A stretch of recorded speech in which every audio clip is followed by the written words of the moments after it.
21장 있는 말씀입니다. 누가복음 21장 5절부터 19절까지 교독하도록 하겠습니다. 누가복음 21장 5절부터 19절까지입니다. 어떤 사람들이 성전을 가리켜 그 아름다운 돌과 버물로 꾸민 것을 말하며 예수께서 이르시되 너희 보는 이것들이 날이 이르면 돌 하나도 돌 위에 남지 않고 다 무너뜨려 지리라. 그들이 물어 이르되 선생님이여 그러면 어느 때 이런 일이 있겠사오며 이런 일이 일어나려 할 때 무슨 징조가 있사오리이까? 이르시되 미움을 받지 않도록 주의하라. 많은 사람이 내 이름으로 와서 이르되 나를 영화하라 내가 그리하다 하겠으나 그들을 따르지 말라. 나일과 소요의 소문을 들을 때 두려워하지 말라. 이 일이 먼저 있어야 하되 끝은 곧 되지 아니하리라.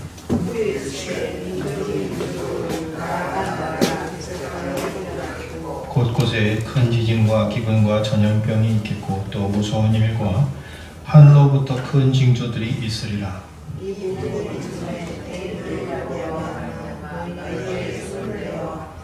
하며 그 땅과 목에 넘겨주며 임금들과 집권자들 앞에 끌어가리라. 이 일이 도리어 너희에게 증거가 되리라. 그러므로 너희는 변명할 것을 미리 궁리하지 않도록 명심하라. 내가 너희의 모든 대적이 능히 태양하거나 변박할 수 없는 구변과 지혜를 너희에게 주리라. 심지어 부모와 형제와 친척과 벗이 너희를 넘겨주어 너희 중에 며칠 죽이게 하겠고 또 너희가 내 이름으로 말미암아 모든 사람에게 미움을 받을 것이나 너희 머리털 하나도 상하지 아니하리라. 같이 읽겠습니다. 너희의 인내로 너희의 영혼을 얻으리라. 아멘. 우리 주님께서 마지막 날에 어떤 일이 일어날 것인가? 이미 시작된 마지막 날입니다. 예수 그리스도께서 이 땅에 육체를 입고 오신 것이 이미 종말의 시작이라 그랬습니다. 이 모든 날 마지막에 아들로 말씀하셨다. 히브리 기자의 증언이죠. 구약 옛 언약의 말씀과 새 언약의 말씀의 그 가운데 계신 분이 예수 그리스도신데 예수 그리스도로 말미암아 이 모든 날 마지막이 이제 시작한 것입니다. 사람들이 그동안은 보이는 성전을 가지고 신앙생활의 어떤 중심을 삼았습니다. 유대인들은 굉장한 자존심이 있었습니다. 여기 5절에 있는 것처럼 어떤 사람들이 성전을 가리켜서 아름다운 돌, 아름다운 여인, 그럼 제가 이해가 됩니다. 아름다운 돌이 있을 수 있는가? 수석을 수집하니까 그럴 수 있겠구나. 근데 아름다운 성전, 건물, 그렇게는 말할 수 있는데 그게 성전 건물이 얼마나 아름다웠으면 그 성전 건물을 세울 때 썼던 사용했던 그 돌이 또 아름답다 이렇게 말한단 말이에요. 그러니까 그냥 돌이 아닌 것 같아요. 꾸며진 돌인가 봐요. 이건 이제 예수님 시대 때 이들이 보고 있었던 성전은 어떤 성전입니까? 1번 솔로몬, 2번 스룹바벨, 3번 헤롯. 어떤 성전입니까? 아닙니다. 솔로몬 성전이 없어졌지요. 솔로몬 성전은 586년에 무너졌습니다. 그리고 538년에 37년에 다시 고레스에서 이제 백성들이 왔을 때 스룹바벨이 선도에 서가지고 청도벌을 쓰면서 우리 지금 스가랴 읽고 있잖아요. 그때 지어진 성전이 스룹바벨인데 그것도 이제 안티오쿠스에게 의해서 완전히 유린되고 이제 헤롯이라는 사람이 그 무너져 있고 방치되어 있는 그 너덜너덜한 성전 건물을 유대인의 분봉왕으로 이렇게 총독으로 유대인의 그 분봉왕으로 부임을 하고 난 다음에 유대인들의 마음을 얻기 위해서 이 헤롯이라는 사람은 원래 그 유대인이 아니죠. 에돔 사람입니다. 에돔 사람. 근데 이 자존심 강한 이 유대 사람을 유대인이 다스리지 않고 이방인이었던, 어쩌면 원수였던 그 출신, 그 가문에 아주 젊어서부터 정치력이 있고, 그래서 중앙에 로마에 진출하였다가 왕으로 그렇게 부임을 한 이 헤롯, 이 사람이 이제 유대 사람들의 마음을 사로잡기 위해서 성전을 중건하는 것입니다. 그래서 오랜 동안 중건하여서 선대로부터 중건하였던 것들이 이제 완공되는 그런 시점에 이르는 거죠. 그냥 헤롯이 지은 성전이다. 헤롯에 의한 성전. 그러니까 하나님의 선민에 의해서 만들어진 게 아니고 상당히 정치적인 목적으로 세워진 또 다른 성전, 이 헤롯 성전입니다. 자, 옛날 솔로몬 성전에 비하면 이건 아무것도 아니겠죠. 옛날 솔로몬 성전에 비하면 초라한 모양의 성전이 됩니다. 그런데 그럼에도 불구하고 그때 그 사람들 눈에는 그 성전을 보면 심지어는 그 성전을 세울 때 사용되었던 돌도 아름답게 보이는 거죠. 아름다운 돌, 그리고 헌물로 꾸민 것, 사람들의 정성을 모아가지고 헌물로 그걸 치장을 한 거죠. 건물을 치장해요. 저는 건물이 참 멋있다. 유럽에 가면 이런 건물들 많이 볼 수 있습니다. 와, 멋있다.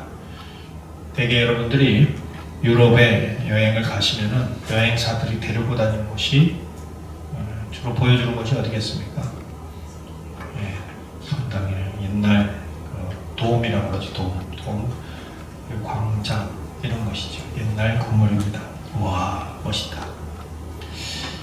그런데 사람들로 하여금 이렇게 사람의 마음을 빼앗고 눈을 빼앗아가는 그런 성전의 모습, 사람들 눈에는 그것이 굉장히 크게 보였는데 우리 주님께서는 뭐라 그럽니까? 돌 위에 돌 하나도 남지 않고 다 무너질 것이다.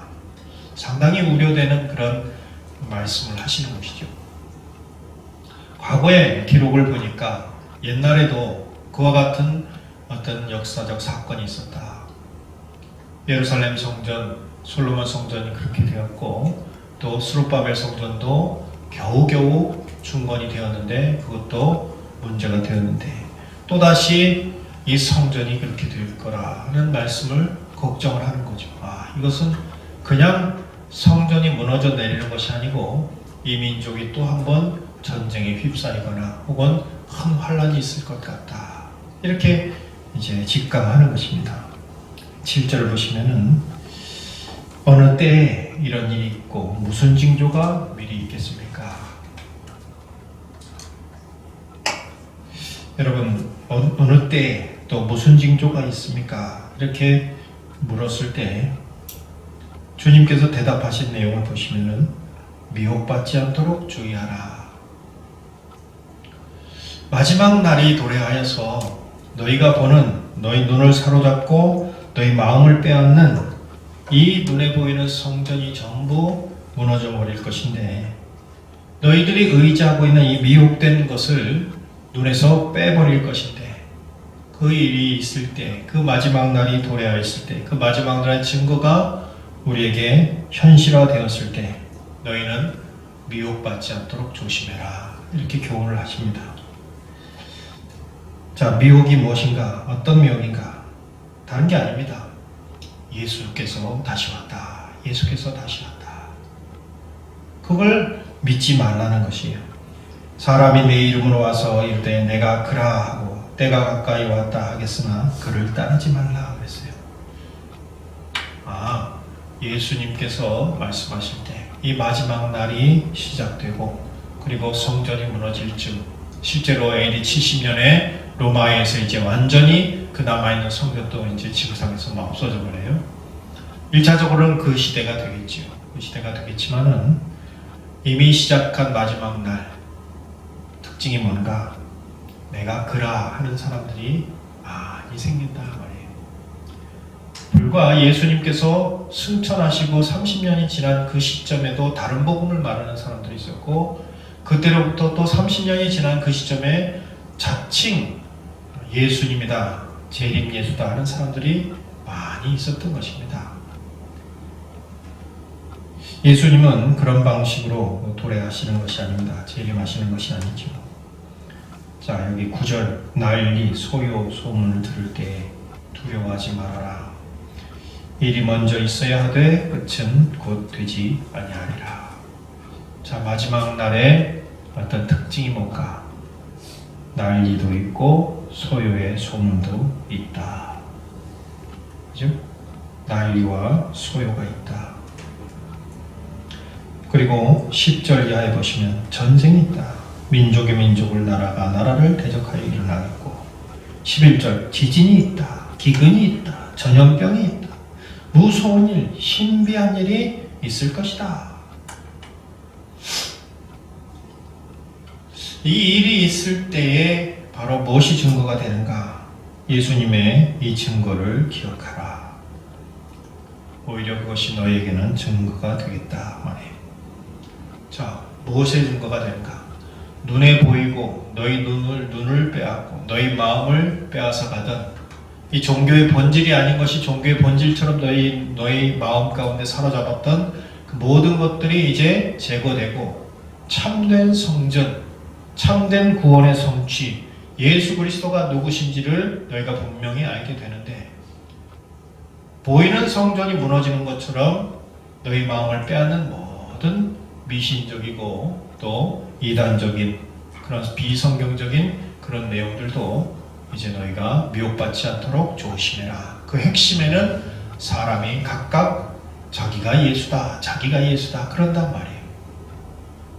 그런 일이 있을 때 많은 난리들이 있고 전쟁도 있고 기근도 있고 전염병도 있고 큰 기사도 있고 큰 징조도 있고, 큰 징조, 큰 기사를 다 일으키면은 사람들이 어때요? 와, 예수께서 다시 도래하셨나? 예수께서 다시 재림하셨나? 믿지 말라 말이에요. 믿지 마라. 이 말은 무슨 말인가 하니까, 인생들의 관심은 늘 어디에 있는가 하면 눈에 보이는 것, 손에 만져지는 것, 마음을 감동시키고 막 뒤흔드는 것, 기사와 징조, 이적 이런 것들에 대해서 관심하고 어떤 징조를 항상 생각하게 되는데, 주님께서 대답하시는 것은 미혹받지 않도록 조심해라. 거기에 신앙의 본질이 있지 않다 이 말을 하시는 거죠. 거기에 핵심이 있지 않다. 주의하라. 따르지 마라. 아무리 내 이름으로 오더라도, 아무리 내가 그다 이렇게 말하더라도, 아무리 큰 소요 사태가 일어나고 전쟁이 일어나고 기근이 있고 전염병이 있고 하늘로부터 큰 징조가 있더라도 그런 데 대해서 마음을 뺏기지 말아라. 마지막 때에 일어날 일들을 미리 알려주신 것입니다. 그 일들은 지금 미리 알려진 일인 것입니다. 그래서 두려워하거나 또는 놀라워할 필요도 없다. 신기해할 일도 아니다. 이걸 말씀하시는 거죠. 먼저 환란이 있을 것이다 그랬어요. 여기 지금 밑으로 쭉 내려가시면은, 자, 여기 16절을 보시면 참 비극적이죠. 우리 밖에서 일어나는 기근, 전염병, 큰 지진, 전쟁 이런 것뿐만 아니라 우리 내부에 내가 가장 믿었던 부모, 형제, 친척, 친구들이 넘겨준다. 그리고 그중 몇은, 너희 중에 몇은 죽음으로 내모를 것이다. 이 말씀을 들을 때 제자들은 그게 무슨 말인지 잘 알지 못하죠. 그죠? 아직 예수님께서 십자가에 고난받고 죽임당하고 부활하시는 일이 아직 일어나지 않았어요. 이게 지금 도대체 무슨 일인지 무슨 말씀인지 잘 알지 못하죠. 그러나 이 일이 곧 현실이 되는 것입니다. 부모, 그리고 형제, 친척, 친구가 예수 믿는다고 넘겨준단 말이에요. 딱 믿었던 사람들에 의해서 배신을 당하고 그 예수의 이름으로 환난을 겪게 된다. 그럴 때 도리어 두려워하지 말고 놀라지 말라. 이미 알려진 일이다. 미리 너희에게 지금 알려주는 일이다. 여기 14절 보시면 13절 14절 이 일이 도리어 너희에게 증거가 되리라. 그러므로 너희는 변명할 것을 미리 공의하지 않도록 명심하라. 구변과 지혜는 주님께서 주신다. 이렇게 말했어요. 목숨 살려고 구차한 변명을 늘어놓거나 목숨 살려고 목숨을 구걸하거나 그러지 마라 말이에요. 당하면 당하는 대로 있어라. 그때 너희에게 할 말은 주님께서 생각나게 하실 것이다. 그럼 성도 입장에서는 결론적으로 그런 환난할 때에 어떤 자세를 취하는가? 자, 17절 보시면 너희가 내 이름으로 말미암아 모든 사람에게 미움을 받을 것이나, 자, 미움 받는 일이 일어날 것은 분명하다 말이에요. 미움을 받을 것이나. 여러분 기대하지 마세요. 예수 잘 믿으면 세상에서 칭찬받고 세상에서 높임받고 세상에서 박수 쳐주고 그런 거 기대하지 마세요. 세상과는 전혀 무관한 일입니다. 자, 미움을 도리어 받는다. 그런데 18절 너희 머리털 하나도 상하지 아니하리라 그랬어요. 그래서 두려워하거나 놀라지 말라는 것이죠. 자, 무엇이 필요합니까? 주님께서 이렇게 미리 말씀하신 그 말씀의 내용을 어떻게 해야 돼요? 믿음으로 받아야 되는 거죠. 아, 그런 일이 있을 거구나. 왜 주님께서 이 말을 하시는가? 돌이켜 생각해 봐야죠. 그 일과 사건이 실제로 내게 일어나죠. 제자들이 이 말을 듣고 있을 때 그때는 잘 몰라요. 그들의 신앙 수준은 보이는 성전 건물이 화려하게 보이고 그 화려한 성전 건물이 있으면은 신앙생활을 제대로 하고 있는 것 같은 그런 마음의 든든함이 있었지만은 그들의 눈을 빼앗고 그들의 마음을 빼앗는 그 성전 건물을 완전히 이 땅에서 사라지게 하는 날이 있을 때 그때 비로소 아, 주님께서 이 말씀하신 일이 바로 이런 때구나. 아, 주님께서 이 일을 미리 말씀하셨지. 여기저기서 주님이다 하는데 아, 그게 아니지. 믿지 말라고 하셨지. 따르지 말라고 하셨지. 미혹받지 말라고 주의하라고 하셨지. 그걸 생각하라는 거예요. 또 여기저기서 전쟁의 소식이 들려요. 여기저기서 소요의 소문이 들려요. 전염병도 있어요. 기근도 있어요. 그리고 하늘의 이적을 일으키는 사람도 있어요. 그러나 그러한 것은 이미 너희에게 알려진 것으로 그 일이 있으면 이걸 생각해라. 그것이 너희에게 증거가 될 것이다. 거기에 마음 뺏기지 말고 내가 지금 말하는 예수 그리스도 그분에 대해서 생각하고 믿음을 확보해라 이런 말이죠. 그래서 여기 지금 이유 있는 환난의 때, 이미 알려진 환난의 때, 이미 알려진 시험의 때, 이미 알려진 고난의 때가 분명히 있을 것인데 그럴 때 성도는 어떻게 해야 되는가? 미리 증거하신 이 말씀을 상기하고 믿음으로 그 현실을 받아야 됩니다. 이게 첫 번째 자세예요. 아, 왜 이렇게 말씀하셨는가? 이 말씀을 들을 때 그 성도들은 잘 알지 못했지만 그 일이 현실로 다가왔을 때 미리 마음에 새겨둔 이런 말씀이 그들에게 힘이 되는 거죠. 아, 이 일은 신기하거나 놀랄 일이 아니구나. 아, 저 일은 미혹받지 않도록 우리가 주의해야 되는 거구나. 미리 주님께서 예방주사를 꼭 누셨단 말이에요. 믿음으로 그 말씀을 기대하면서 그 말씀을 받으면서 그 현실을 감대해 나가는 거죠.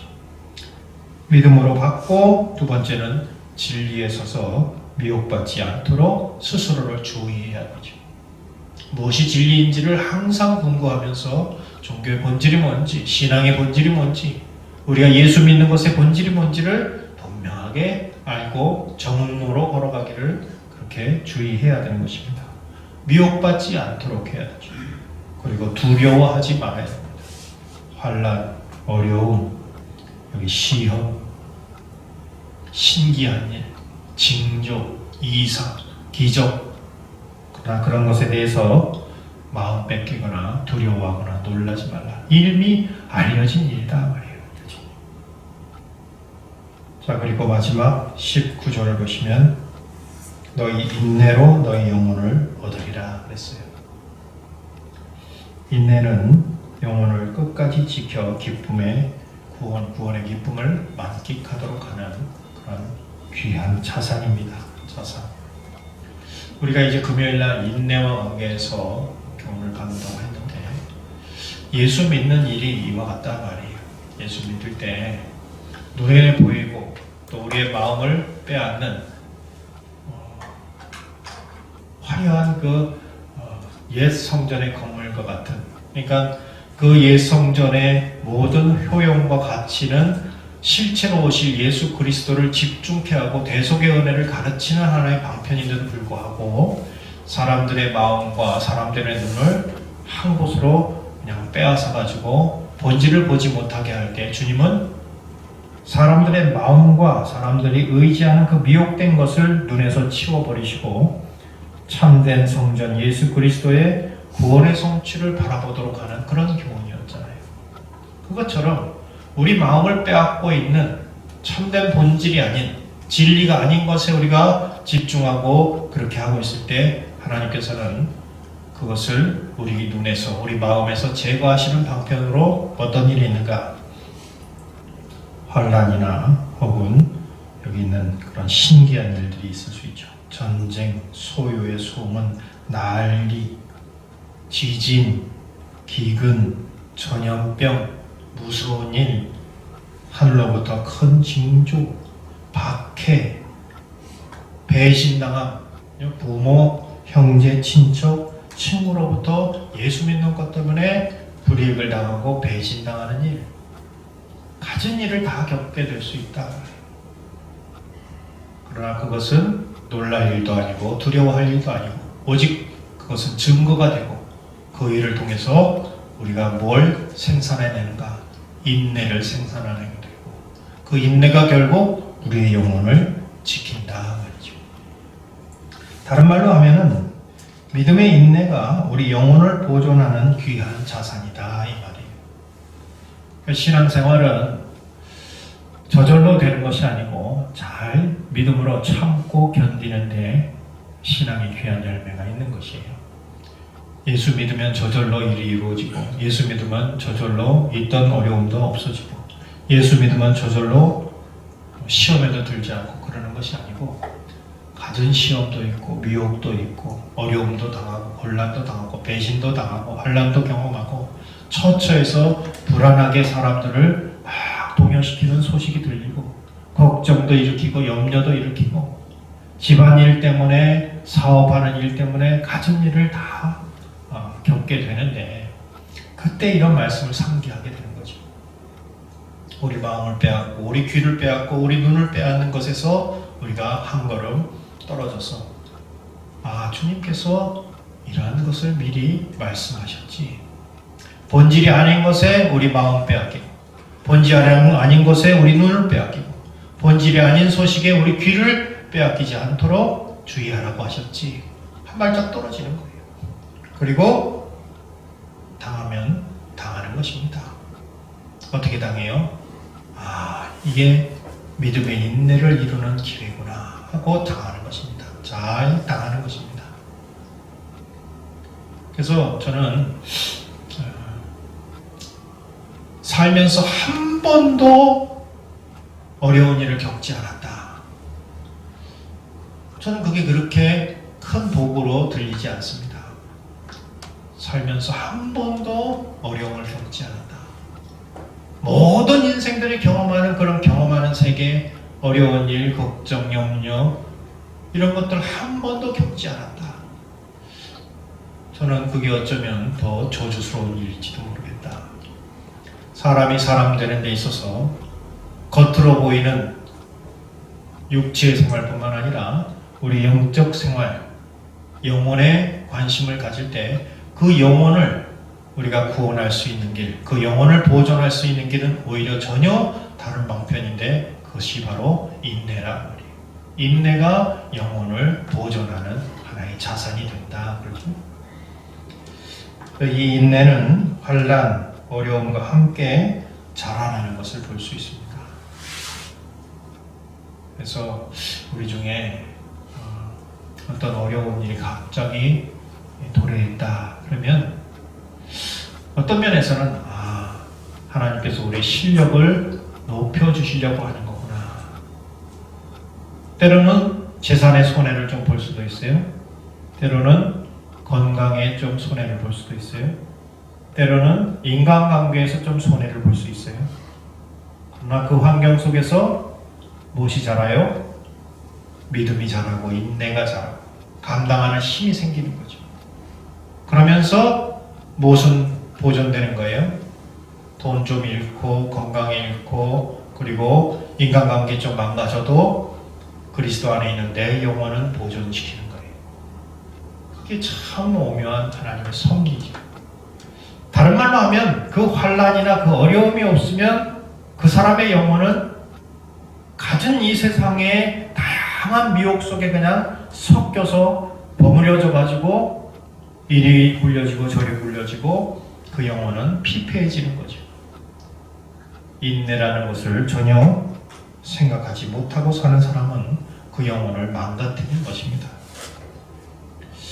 인내의 때는 고난합니다. 아주 고단하지요. 그러나 그 열매는 존귀한 것입니다. 부모가 나서서 그 인생의 자산을 맛보지 못하도록 방해하지 말기를 바랍니다.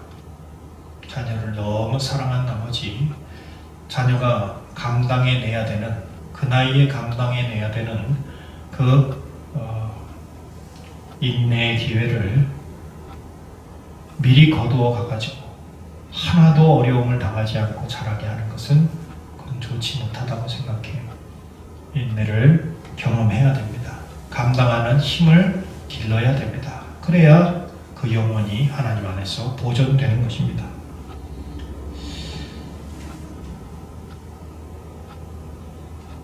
주어진 곤란을 잘 감당해내는 믿음의 성도가 되어야 하겠습니다.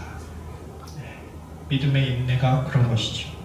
저는 실력 있는 성도에 대한 성경의 어떤 표현들이 많은데 그 중에 최고의 절정은 히브리서에 기록됐다고 생각해요.